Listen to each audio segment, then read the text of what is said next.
Ain't it wild, crazy even, that in 2025 we don't have optimized game engines, but we can choose our gender in video games? FEMCs in video games are good, and good games that have good written FEMCs are even rarer to find. I think I'm getting ahead of myself, so what is FEMC? It's short for female protagonist. Now every Persona fan is realizing Persona 3's protagonist is not named FEMC. You'd be surprised to find her name's actually Katone. What's going on?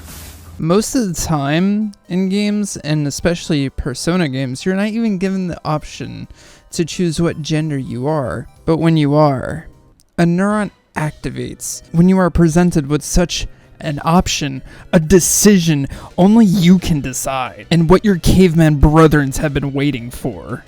I've been choosing FEMCs as often as I can when the option presents itself, as I find it to be a bit different of an experience than playing the male experience. That doesn't mean I choose games that specifically only have female leads, as sometimes they can fall flat. Did I just do that? Well, definitely with my assistance. And with certain games, they're not really taken serious at all, and they're kind of like the secondary mode, if you will, and really doesn't make a lot of sense with the story, but it tries to, specifically with Resident Evil 2 remakes. I think it's also in the original. It just is kind of whack, and rather more of a bonus. But that isn't to say all female leads are bad. Games like Bayonetta, Tomb Raider reboot, the first one, I never played the other ones, and Nier Automata. These games show you can have really, really good female leads. And I'm sure there's plenty more, but those are the ones that I personally played, so I'm a bit limited with my knowledge here.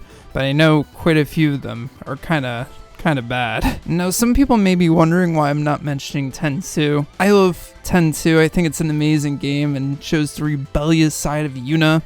God damn. But just never ever play that bonus side story. Do not play it for your sake, because it'll ruin the story for you, and they still refuse to say Titus's name. Then there are games that present the option of you creating your own OCs, and honestly I like this approach. It gives complete freedom over your character to give them the most skibbity rizzler imaginable outfit. Jingle jingle, pay attention, I said your favorite word. Especially in MMOs where you grow your attachment for that character, especially with the thousands of hours that you play in it. To be completely honest, I feel a lot more attachment with my OC that I made in VRroid now after playing Final Fantasy XIV, because I just feel like I grew an attachment to that character. But I think this is true for anyone who plays an MMO, who puts hundreds of thousands of hours into that character, and then you think that you are the character and the protagonist. I mean, actually, I don't blame you, especially if you played Shadowbringers, honestly. Like,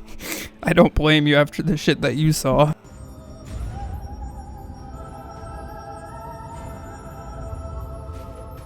So what about default protagonists that really don't differ whether or not you choose male or female?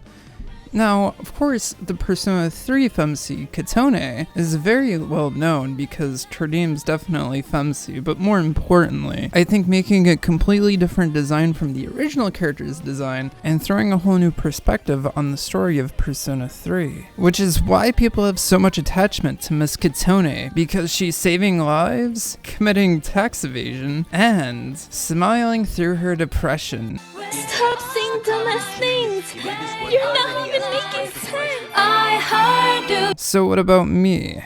I've made quite a few FEMC videos, and I believe some people might be wondering why I have a female mascot for the channel, and to be honest, I just created something cool in VRroid after I played Persona 3, and I was like, yep, this looks cool, and she's becoming the channel mascot. And so we've been stuck with my mascot for 2 years, and yeah, I should probably get a new commission over it. It's been a while. Warfa, the person who actually ended up making the art, did just such a fantastic job. I just haven't had the need to really change it or commission someone else to make it. I've had a few ideas floating around, so we'll see at some point. But yeah, I think female protagonists are pretty awesome in gaming. I hope game developers keep making some ones that really slap, and that's really all I have to say. I hope you guys enjoyed this video, and I'll see you guys in the next one. Peace.